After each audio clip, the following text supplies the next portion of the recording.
Another Apple product delayed, ChatGPT may take the lead. Welcome, everyone, to the All Future Podcast. My name is Andrew. This is our co-host, Ryan. Hello. How you doing, Ryan? I'm pretty good.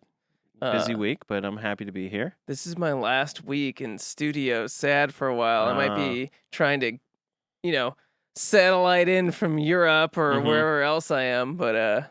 Yeah, we'll have to talk about that because I'll be in Europe in a couple of weeks as well. So Oh, really? We'll figure it out. Both be in Europe? Maybe we can do a Europe episode in person. About all the restrictions that are going on. It's like, here I don't have Apple Intelligence and nothing works on my phone. Yeah, exactly.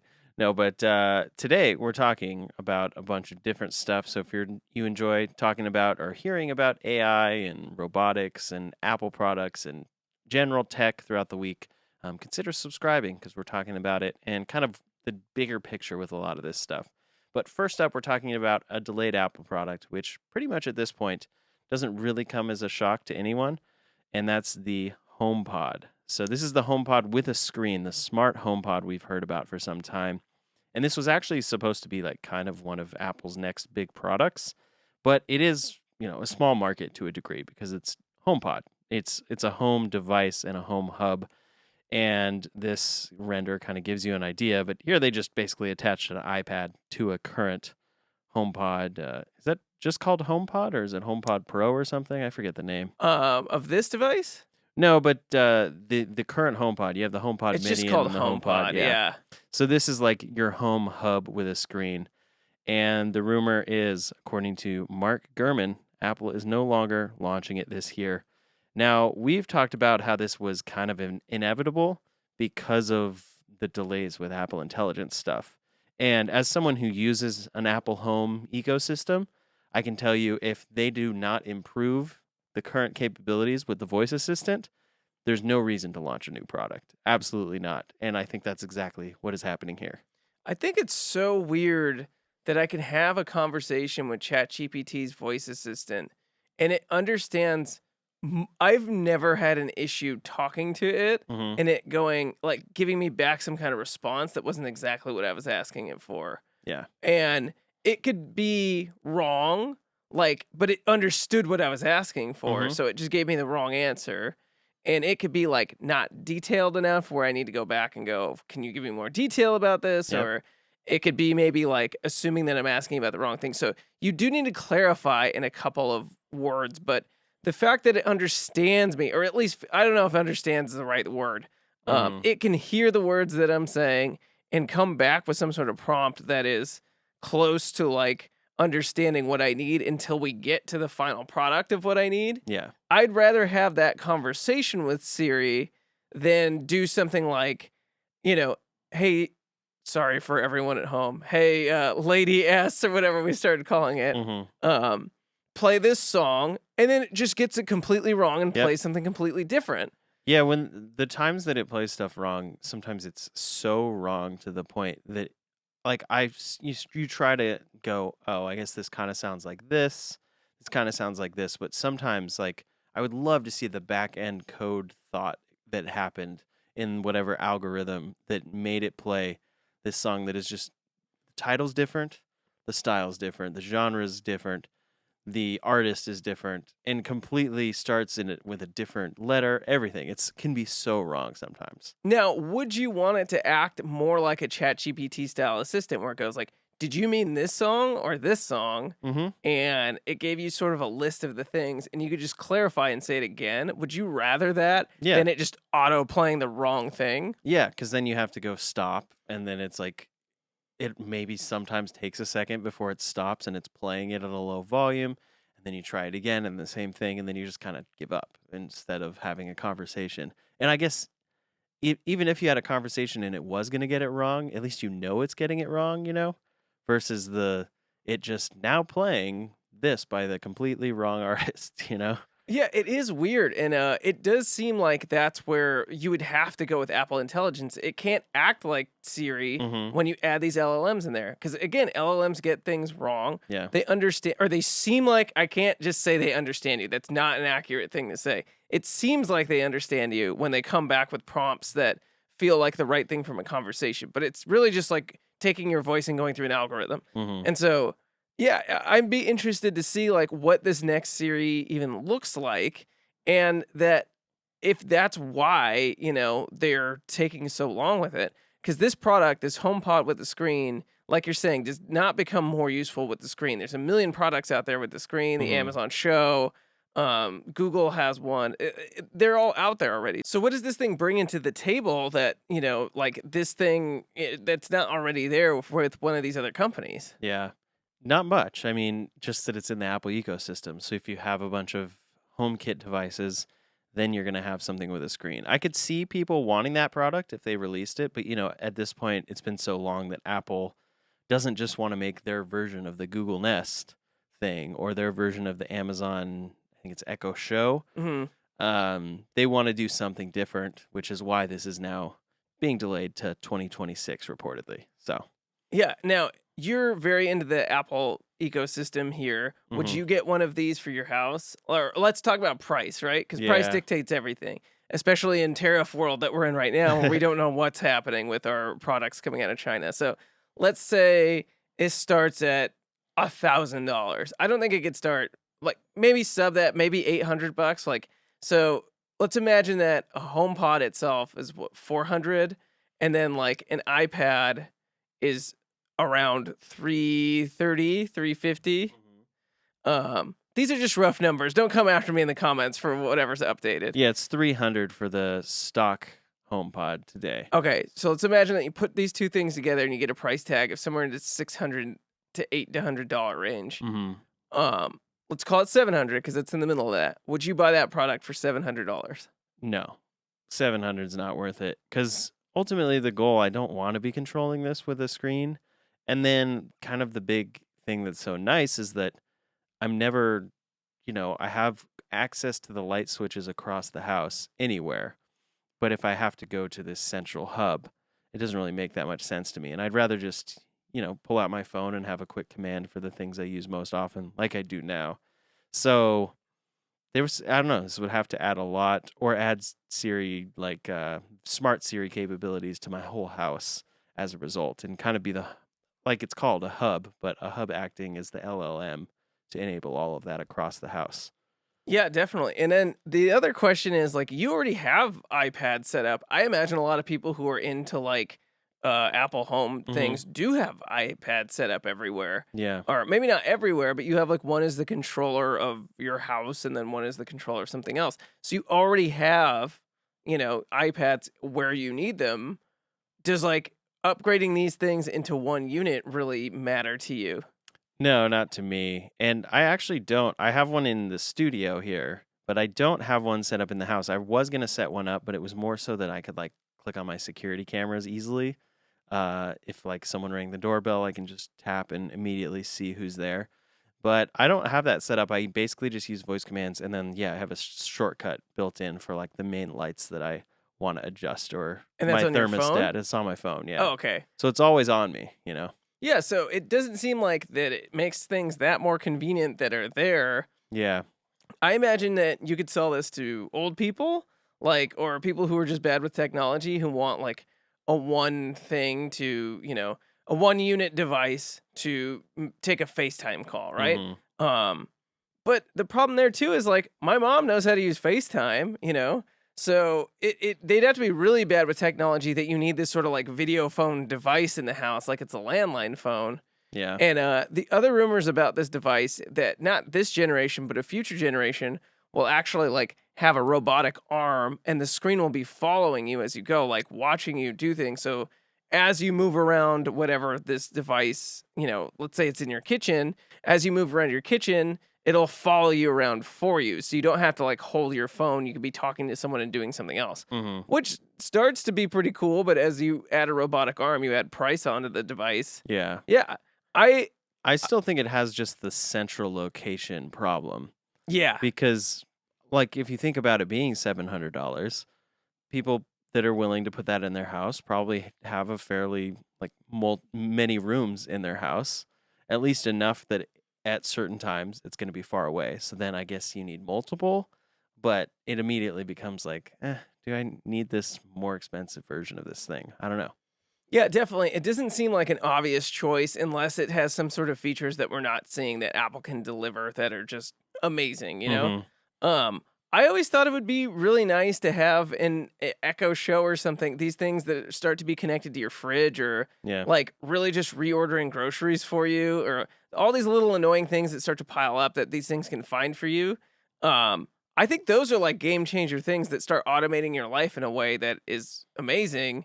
And it takes one more chore out of your life. Like those sorts of things are what I'm looking for now. Like, how do I automate my life so I could spend more time doing the things I want to do and less time doing the sort of day to day chore sort of things, you know? Mhm.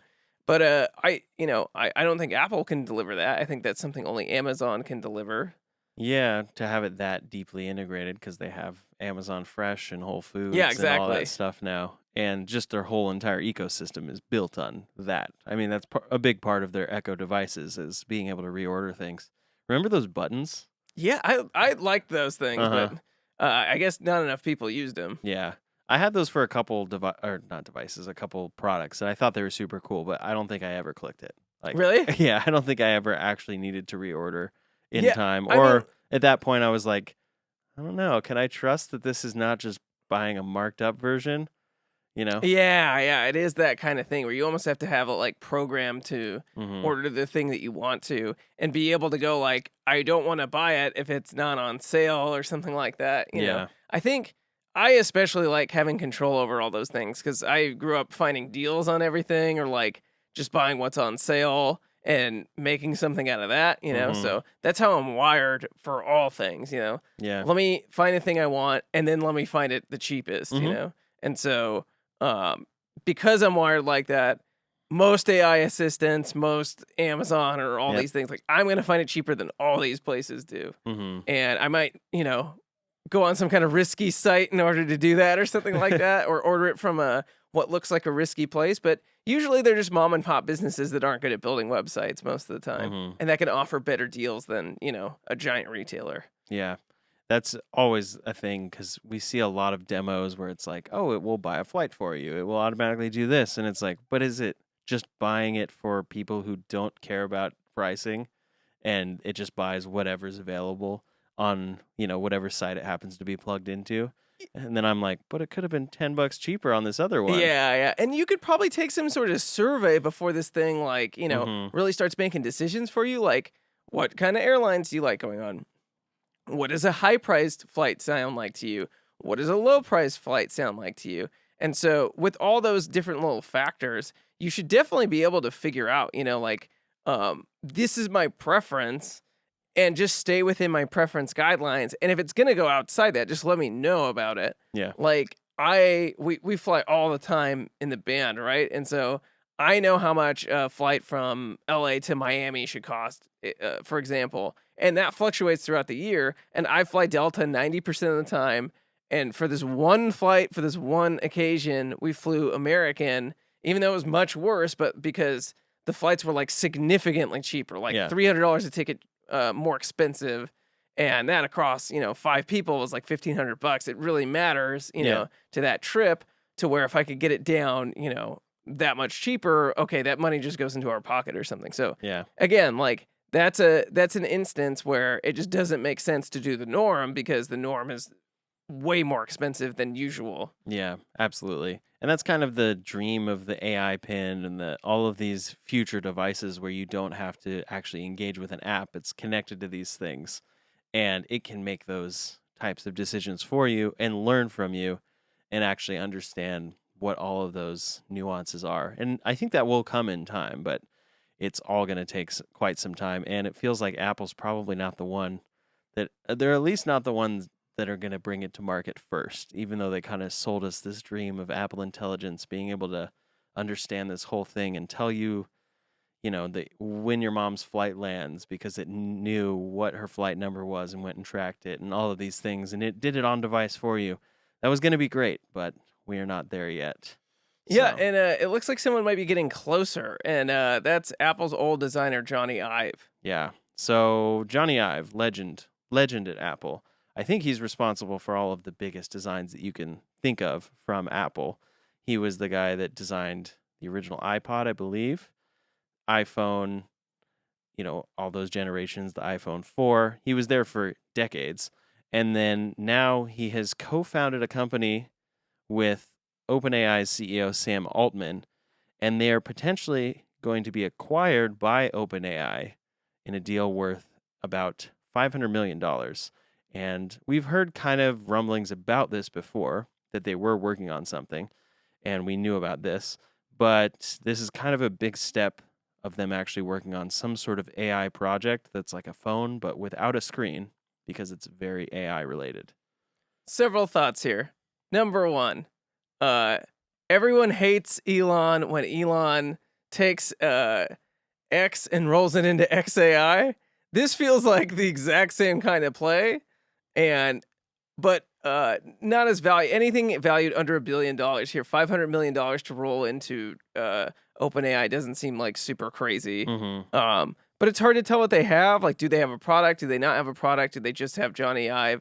Johnny Ive is worth more than $500 million, So if he's going to make something that's the next iPhone, it is interesting how they talk about it, because everything seems like it's still headed to that, AI pin, AI, the Rabbit R1, something that you just talk to more than But like, they're saying it's not going to be a phone. Is that what they're referring to here? Yeah, they've specifically said that apparently they're insisting that it is not a phone. And this is coming from IO Products, which is that company developing AI powered devices that could include a phone without a screen and other AI enabled household products. But it's not a phone. So I think the big thing is it can probably make calls. It can probably do the things that a phone does today, but they're just saying it is not just another phone device. It's going to be an entirely new, entirely different interface thing. And that makes a lot of sense coming from Johnny Ive, that he would have this big concept of something else. And then, if any company, especially right now, that could enable that, it feels like it's OpenAI.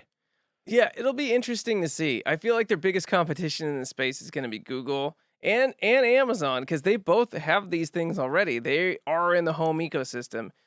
Amazon has a store attached to it that you don't have.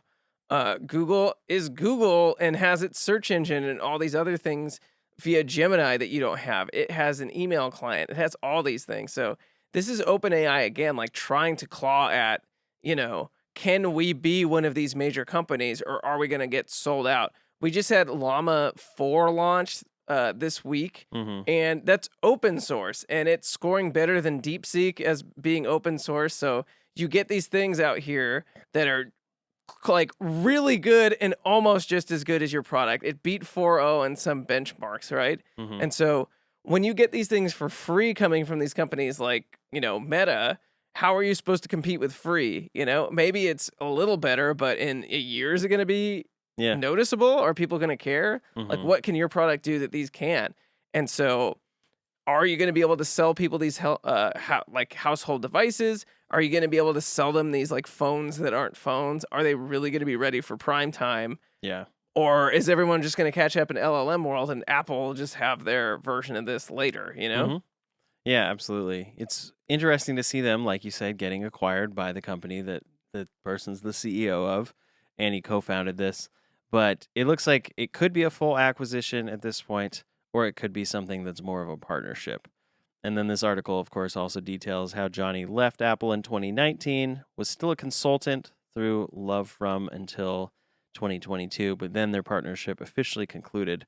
So I wouldn't be surprised if he's kind of like on this train of still wanting to be revolutionary, wanting to do something that changes things, but he has to do it somewhere else because one, he's maybe just their time came to a point at Apple, but two, maybe he actually feels like Apple's now this huge thing. It needs to be smaller. It needs to start at a different place and be completely different than anything. Yeah, that sounds like a good guess, because you don't leave if you're happy. And if I just imagine that it's really hard to keep trying to innovate um, from a technological standpoint and from a, just like uh, are we too big to be creative still? Because now we have to answer to a bunch of shareholders, and now we're the biggest company in the world. Yeah. That's a lot different game, is like holding on to the lead, which is what Tim Cook's really good at.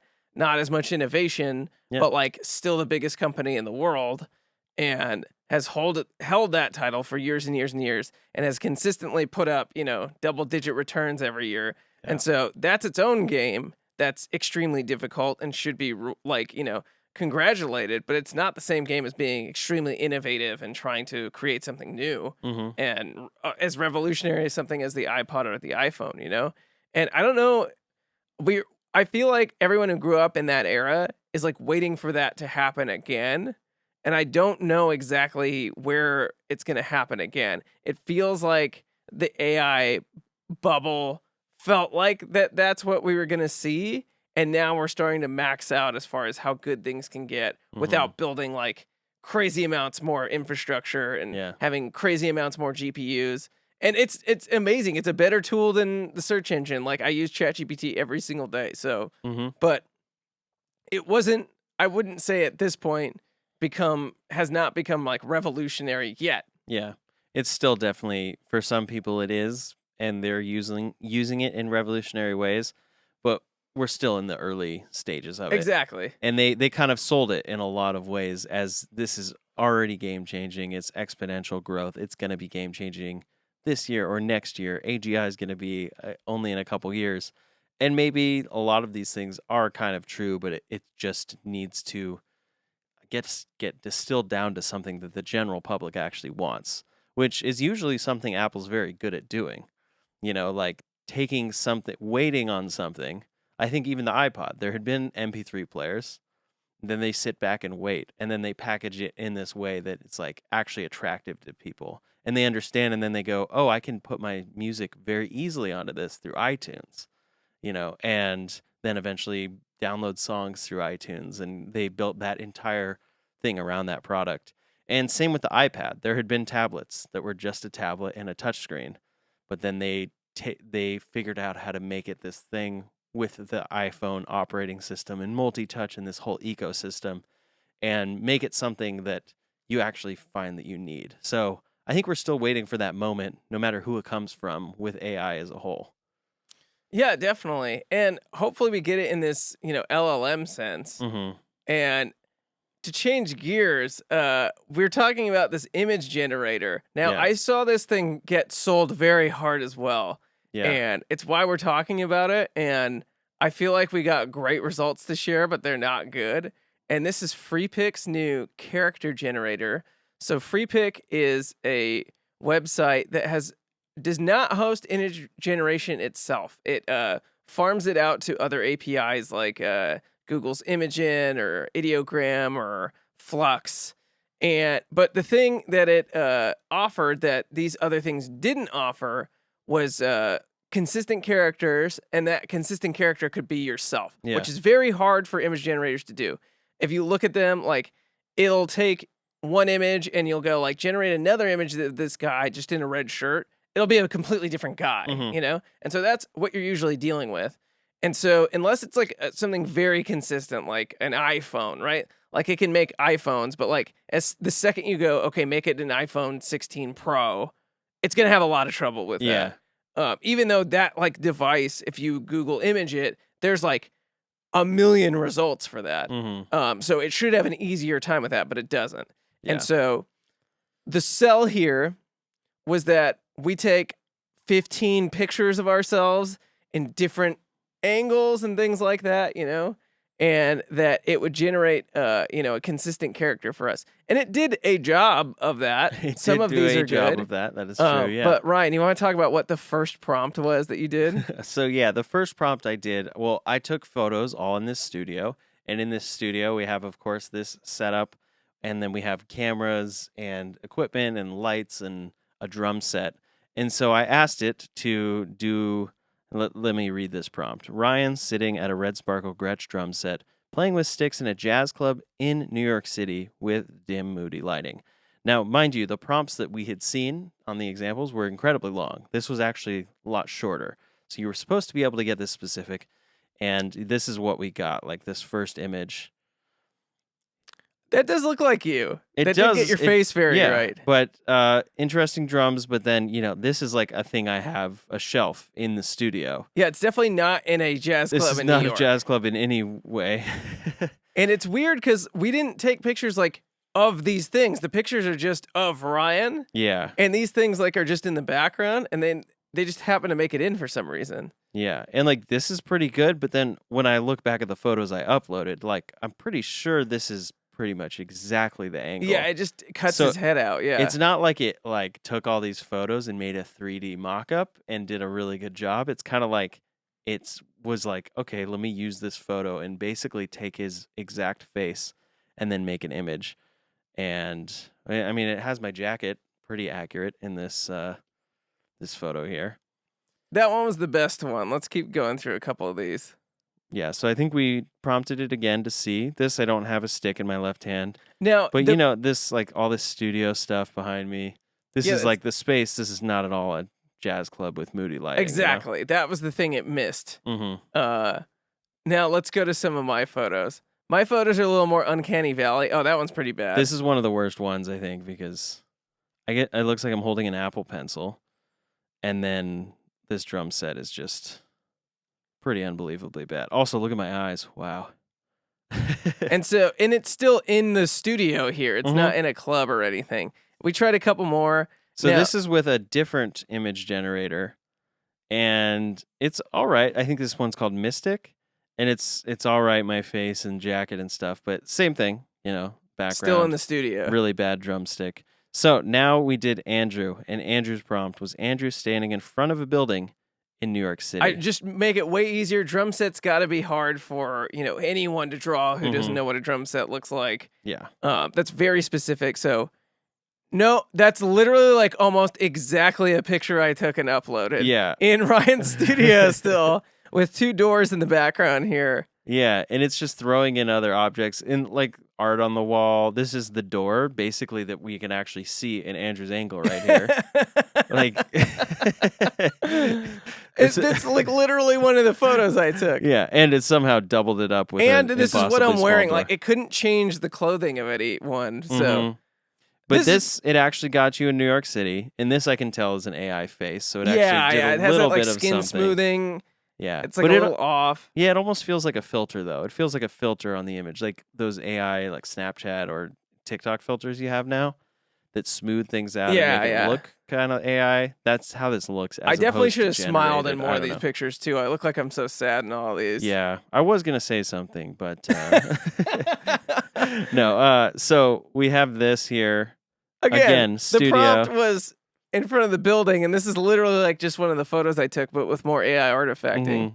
Like at this point, I'm like, man, is this giving anything away that I shouldn't be showing in the studio? It's all mixed up and stuff. So it's not. It looks like the studio, but And it's there's not really art the of a studio. drum set in the back. So this is another thing I've noticed. It's carrying over prompts that shouldn't be carrying over. Now, maybe there's some way that we didn't realize we're like in a project or something. Yeah. I don't know. But here's one of your best ones, I think. One of the ones where it actually understood New York City. And I added the word outside for this one when we prompted. But there we go. The same. Inside yet again. Same studio thing with some art. I think that's a photo of you. Yeah, it's of me. I have a photo of me up on the wall, and it's kind of like inside and outside. That one's pretty good. Look at this, though. It has studio equipment in the street. That's why it's so bad. It's like weirdly like, that's so funny.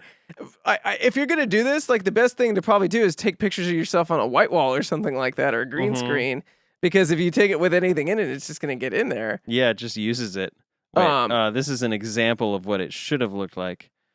No, this was just using another image generator that didn't support the character feature. I see. But like this is like a normal level AI image, right? Like it's a guy, but it looks pretty real. Like I don't know this guy, but I don't know exactly. Well, like I work with AI images all the time, so I could tell like the depth of field is wrong on that American flag, and so like it should look different than that. There shouldn't be that much color. It's like too far away to be that in focus. And like I could spot AI images like this and they look weird, but like the average person isn't going to look at that one. That one's like much better. The depth of field is better. Yeah. Like on the right hand side where the stuff is out of focus, but still on the very edge, on the right hand side where you see the blue stuff, like that's like weirdly in focus when it shouldn't be. That's like a big tell. So, anyways. Here's your like tip of how to find AI photos for the day is like where they are in focus. Huh. Like, Yeah, that's really, good too, to the know. left edge should be out of focus as well a little bit, and it Yeah. doesn't, but those are, like, little things. Like, this image is still usable for, like, a website or something like that, you know? Mhm. And so that's what it's really replacing sometimes is stock photos, not, like, good photos. Yeah. These are my favorites. So what you don't know too about AI images of why people get better results than you is they're creating like 100 images and picking the best one. Yeah. And so, what was this one? What did I say? You just said standing in front of a building in New York City outside. So this is another great example. This is taking jazz from my prompt because I said jazz club. Yeah, that is And weird. I don't it's know why jazz it's clur, jazz. But yeah, so I don't really understand what it's attempting to do here. But the jazz clur. the jazz clur. But I'll go to one of your Okay, better ones. So this is you in these are really glasses. great here. Now it starts to like me with glasses. Okay, It put a building inside the studio. that's okay. It's getting pretty close or whatever. Mm-hmm. Keep going through these pretty quick.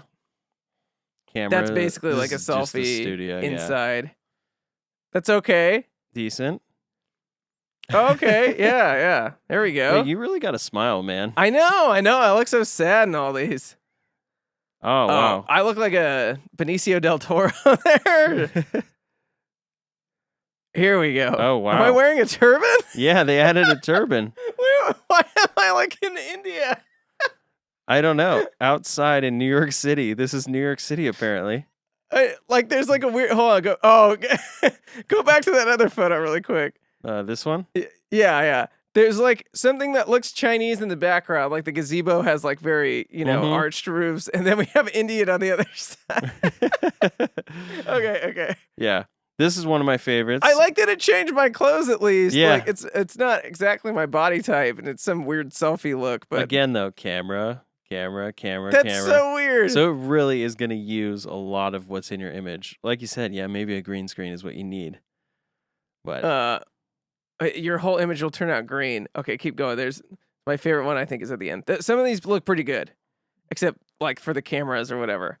And that's what I mean. Like when you want something that looks real, you make 100 images. Like Mhm. that's the secret. It's not like, oh, this model is better than these other ones. It's that like I sat there and made 100 images and looked through all of them. Here we go. Here's the one. yeah, you like I'm this wearing one? a crop top. Look at this. I still look manly. It's giving me a little muscle there, which I think is cool. But Yeah. definitely put me in a girl's dress. Mhm. I wonder what movie that is playing at the theater. You see that? It says cheater. The cheater? I Yeah. don't know. But all this to say, this is an image generator that was sold to us, I think, in a TikTok video as very good. So we decided to sign up and give it a go. And it's pretty normal image generator, right? I Normal guess image our generator. face is in there, and it's kind of accurate. There was a couple in there that might have been usable depending on what you want to do, but like, well, whatever. Like, I don't even know the use cases for things like this. That's pretty cool. Yeah, this one's pretty good. Like, what are you gonna make with this thing that you want to do that's not just a joke? Do I have like a bust there too? I feel like it's taking my long hair and assuming that I'm a girl and not knowing what to do with it. Yeah. Even though when you create the character, you have to put in that it's male. Yeah, you do So, have to put in. That's so funny. And like an obvious thing that you would get wrong, like, if you're an image generator, you don't know that because I have long hair, I'm a male or whatever, And so, yeah, this is just really funny. And to be fair, like, there's image generators that are just like way better than these image generators that they're using. Yeah. So that's the problem. And so, like, ChatGPT just came out with their image generator that's pretty good for, your Miyazaki photos or whatever, but it can still do realistic really well. Mhm. And so can Midjourney. Ideogram is really good at text-based things. And then everything else is like fine, You could even use Llama for free. There's tons of free generators. There's no reason to sign up for this. I Yeah. did. I thought to do it for fun. I was just going to buy 1 month, but I bought the year, and now I'm sad that I bought the year. But Yeah. that was a very good video selling me on this. So Mhm. So we generated a video of me using the same thing. So you take one of the images and then you generate a video from that image. This image happened to be me at the drums with hair, which it added. what was very the prompt? kindly. Read the Well, prompt let's before see. we It's watch it. close-up shot. A drummer smiles while playing a vibrant red drum set on stage. camera gently zooms in to capture the rhythm of his hands on the drum with soft spotlighting, enhancing the energetic atmosphere. It's very so that was when I clicked the button, it automatically gave me that prompt. So that's an AI prompt of an AI engine. But here's what we got.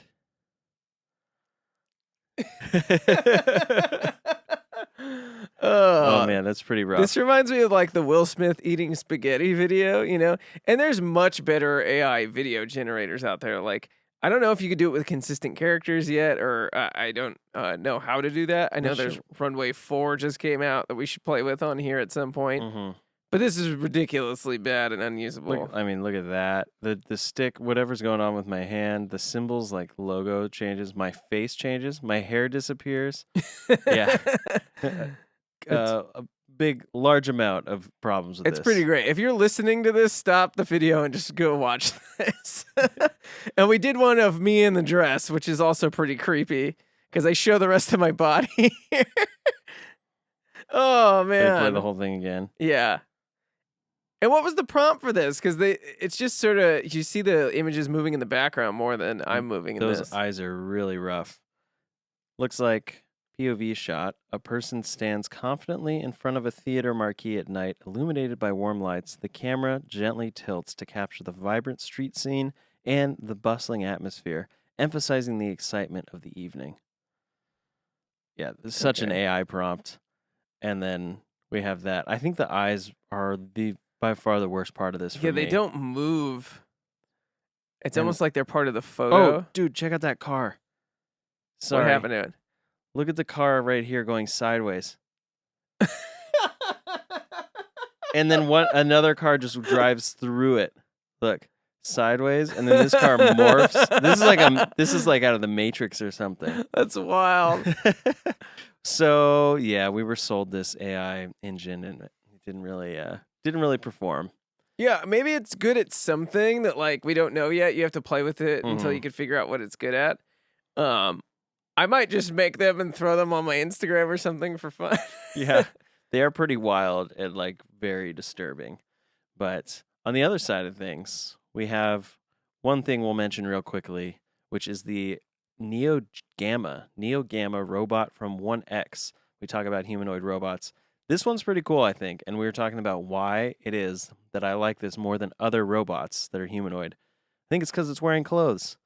And I don't know, it has a good design overall as far as a humanoid robot is concerned, but these are all pretty crazy images to me. Just seeing the way that it's taking care of household things, and then these people are just completely like, having a date while it just sits down calmly over in the corner. Like it's not watching you guys. Yeah, it's pretty wild to imagine this future, and they're just not even worried about it at all. It's just you're just completely confident. So what I think we can all agree, some form of this will be possible in our lifetime. Whether or not the general populace has adopted this is a different question. If you go into every home, they're automatically going to have that. We don't know, but it seems like this technology will be there to where someone is going to live like this. But how long do you think until that comes to be to where it's actually like useful and doing all the things in this video? I have no idea how real this demo is at all. All the top companies have not shown a demo this competent. You don't know if it's being teleoperated. You don't know if it's been trained on these tasks like via AI, or it's just doing something like from an assembly line. You don't know if this is just one of those like Boston Dynamics types demos where it's just pre-programmed to do the thing. It's not actually thinking on its feet. We don't know anything about this. I think this is the coolest looking demo to show how one of these robots can work in a household that I've ever seen. I could totally imagine a future where everyone owns one of these things, like Rosie the robot from the Jetsons, which is wild. And I think it's going to happen sooner than a lot of things. It's going to happen sooner than some of these foldable iPhones with how they're doing. It seems that way. Built for home abilities, tidying, deep cleaning, home management. Neo's knit suit is soft to the touch and flexible for dynamic movements. Soft to the touch. Cool. Nice. Yeah. And then, of course, the hands are the hardest part of these robots. I'm curious about this because, Yeah, we're seeing so many companies introducing humanoid robots or their example of humanoid robot. And they're so complex, but everyone's doing it. So then it's just where does the development go from here?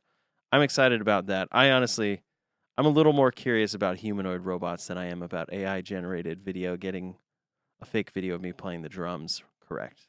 Yeah, I think humanoid robots feel more useful. And like, even if you can't own one of these robots, you could probably rent one of these robots. Like, let's say there's a service where it's just like every other service that would come in. So, like, if you're a cleaning lady, you might be, well, I don't know. I don't know how good of a job these things are actually going to do in the meantime. It'll probably get good eventually. Yeah. And it probably can't do, let's say, like, a deep clean or something like that. There's so much nuance. As much as you think it is like a replaceable job and anyone can do it, there's so much nuance and different tools you need to use in order to do certain specific things.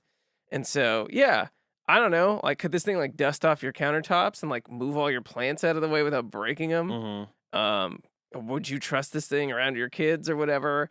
Can it like empty out groceries? How useful is that? How much would you pay for something like this? Can we get it into that $20,000 price range where like you buy it on time and it's maybe like, like a car? It's cheaper than a car, right? So what Hmm. would it be, a couple $100 a month or something, Yeah. which isn't crazy. If it's doing all of these things, yeah, it's completely cleaning your house when you're gone. Or, I mean, people have talked about like babysitting your kids and stuff, Come which on. sounds crazy. But yeah, it, it's a wild world we're going to be having here. And a lot of it's all thanks to AI.